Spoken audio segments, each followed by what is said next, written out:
Welcome guys, जय clone job channel में आपका बहुत बहुत स्वागत है। सब्सक्राइब कीजिए जय क्लोन जॉब चैनल को और पाए रोजाना multiple choice question physics chemistry biology के। सो गाइज, आज हमारा टॉपिक है बॉटनी का। आपके जो कंपटीशन एग्ज़ाम होते हैं वहाँ पर क्वेश्चन आपसे पूछे जाते हैं, राइट। तो ऐसी कंडीशन में आपको बॉटनी, जूलॉजी, फिजिक्स केमिस्ट्री की प्रैक्टिस अच्छी होनी चाहिए। ओके, ये बॉटनी का पार्ट सेकंड है। पार्ट फर्स्ट अगर इसका नहीं देखा है तो लिंक दे देंगे डिस्क्रिप्शन में, जाके देख लेना। पहला क्वेश्चन है पार्ट 2 का। पालक की पत्तियां किसका अच्छा स्रोत है? Spinach leave are rich source of vitamin A, iron, carotene, vitamin ई।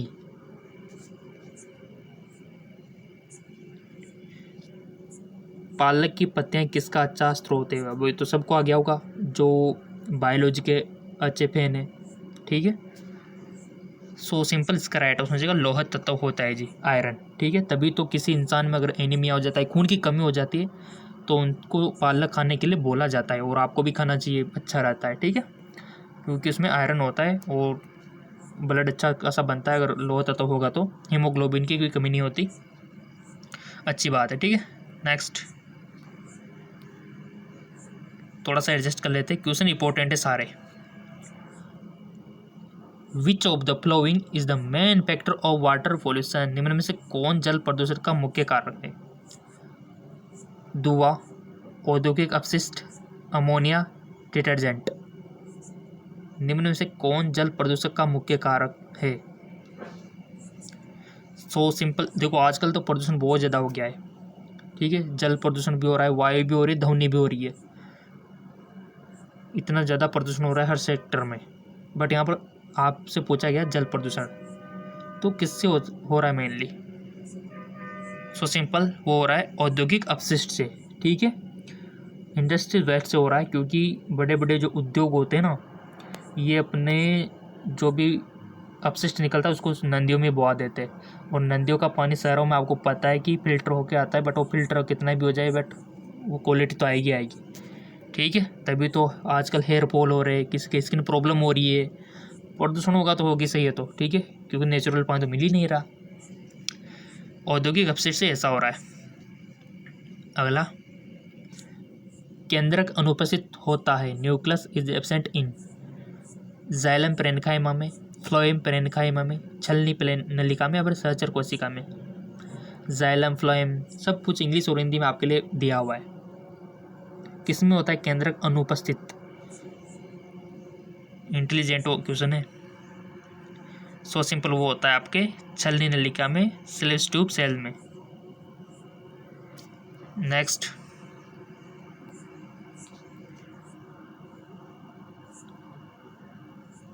निम्न में से कौन रूपांतरित तने का उदाहरण है? शुगर कैन, पटेटो, ऑनियन, उपयुक्त भी। सो इसका राइट ऑप्शन हो जाएगा आपका शुगर कैन। और यहाँ से बहुत कुछ सीखने को आपको मिल रहा है कि कौन रूपांतरित तने का रूपांतरण पूछा है, तो आलू का भी पता होना चाहिए, प्याज का भी होना चाहिए, लहसुन का भी होना चाहिए, नागफनी का भी होना चाहिए। सारी चीज़ें आपको पता होना चाहिए कि कौन किसका रूपांतरण है। जैसे आपसे पूछ लिया जाए कि लौंग जो आप चाय में डालते हो, लौंग, ये किसका रूपांतरण है, तो आप क्या बोलोगे? कलिका का या फिर फूल का? कंफ्यूजिंग सवाल है, कमेंट करके बता सकते हो कि लौंग किसका रूपांतरण है। नेक्स्ट, जिसको पता है वो अवश्य बताएगा। कोशिका भित्ति की क्षमता व शक्ति किस कारण से होती है? Capacity and strength of cell wall is due to suberin, cellulose, lignin, pectin. So simple, इसका राइट ऑप्शन हो जाएगा आपका लिग्रिन।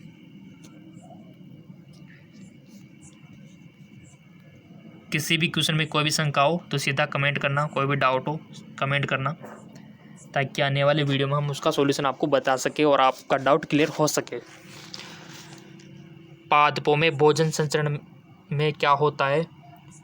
Transportation of food plant in A form of starch, fructose, glucose, lactose. इसका राइट ऑप्शन हो जाएगा आपका starch. First वाला सही है, स्टार्च होता है। ठीक है, पादपों में भोजन संरचना में क्या होता है? Starch.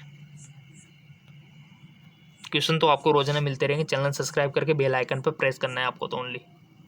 Due to water pollution algae grow and fish die because, जल प्रदूषण के कारण शैवाल पैदा होता है जबकि मछलियों की मृत्यु हो जाती है क्योंकि जल प्रदूषण से शैवाल तो पैदा हो रहे बट मछलियाँ मर रही, ऐसा क्यों हो रहा है भाई? उन्हें प्रकाश नहीं मिलता, उन्हें प्राप्त पोषक तत्व नहीं मिलते, ऑक्सीजन स्तर में कमी हो जाती है, उपयोग में से कोई नहीं। बताओ। और ऐसे क्वेश्चन की अगर प्रैक्टिस होती रही है तो आप इंट्रेंस एग्जाम क्या कंपटीशन एग्जाम करके गवर्नमेंट जॉब भी पा सकते हो। सो सिंपल इसका राइट ऑप्शन हो जाएगा ऑक्सीजन स्तर में कमी हो जाती है इस वजह से।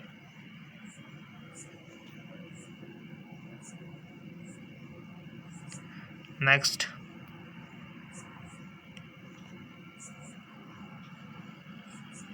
इन C3 cycle the CO2 acceptor is, C3 चक्र में CO2 ग्राही है। PEB, RUBP, OAA, मेलिकम्ल। सो सिंपल इसका राइट आंसर हो जाएगा आपका RUBP। नेक्स्ट, निम्न में से किसने इलेक्ट्रॉन सूक्ष्मदर्शी की खोज की है? Which discovered the electron microscope? Knoll और Ruska, Robert Hooke, Correns, gents.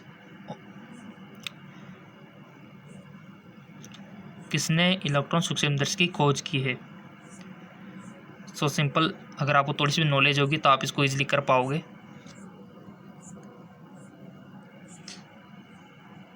इसका राइट ऑप्शन हो जाएगा आपका नोल और रस्का। क्वेश्चन सारे इंपॉर्टेंट है और किसी भी टॉपिक पर चाहिए तो सीधा कमेंट कर देना, उसके ऊपर हम एमसीक्यूज बना देंगे क्योंकि हमारा काम है एमसीक्यूज बनाना। The product obtained from cow dung by anaerobic process, गाय के गोबर से अवायवीय प्रक्रिया द्वारा निम्नलिखित में से किसका उत्पादन किया जा सकता है? Methane, butane, ethane, propane. और आपको कोई भी फिक्र नहीं करनी क्योंकि हमने आपसे बोल रखा है कि फेसबुक, आप हमें फेसबुक इंस्टाग्राम पे फॉलो कर सकते हो। लिंक नीचे दिया हुआ है डिस्क्रिप्शन में फेसबुक इंस्टाग्राम का। वहाँ पर काफ़ी सारी पोस्ट हम आपको अवेलेबल करवाते हैं और जो नोट्स हैं ना वो हम फेसबुक पर देते हैं। ठीक है, सो अगर आप फेसबुक इंस्टाग्राम के थ्रू हमसे कांटेक्ट में रहोगे तो बहुत सारी नॉलेज आपको मिलती रहेगी। सो सिंपल, आपने टिक भी लगा दिया होगा कि गाय के गोबर से अवायवीय प्रक्रिया द्वारा निम्नलिखित में से किसका उत्पादन किया जा सकता है? मीथेन का, ब्यूटेन का, इथेन का या फिर प्रोपेन का। सो इसका राइट ऑप्शन हो जाएगा मीथेन का। नेक्स्ट, संसाधन का मूल्य निर्भर करता है।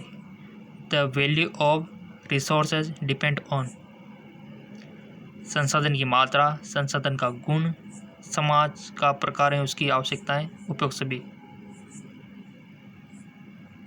The value of resources depend on, संसाधन की मात्रा, संसाधन का गुण, समाज का प्रकार और उपयोग सभी। तो इसका राइट हो जाएगा आपका उपयोग सभी। नेक्स्ट, एंथ्रेक्स बीमारी होती है। Anthrax disease is cause by virus से, बैक्टीरिया से, माइकोप्लाज्मा से या फिर फंगाई से।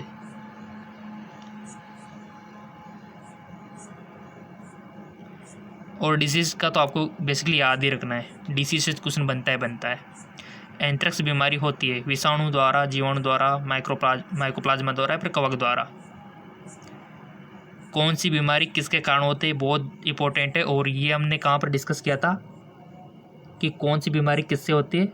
हमारा जो दूसरा चैनल है उसका नाम है GK MCQ MK, और इसका लिंक नीचे दिया हुआ है डिस्क्रिप्शन में, वहाँ पर हम डिस्कस कर चुके थे और वहाँ पर भी हम इंपॉर्टेंट टॉपिक पर एमसीक्यूज बनाते हैं फिजिक्स, केमिस्ट्री, बायो के। तो इसको भी जाके फॉलो कर लेना ताकि दोनों चैनलों से आपको दुगना पोर्शन मिल सके।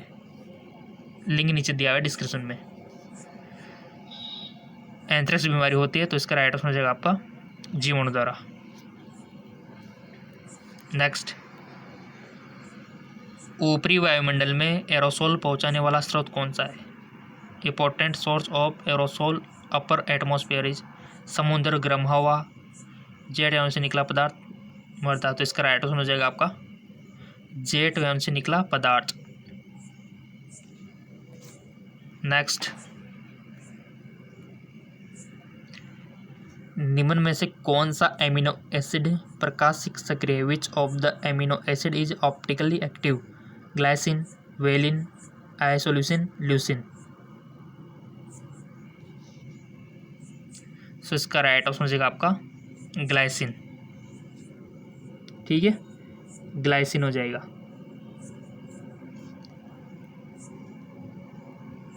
नेक्स्ट,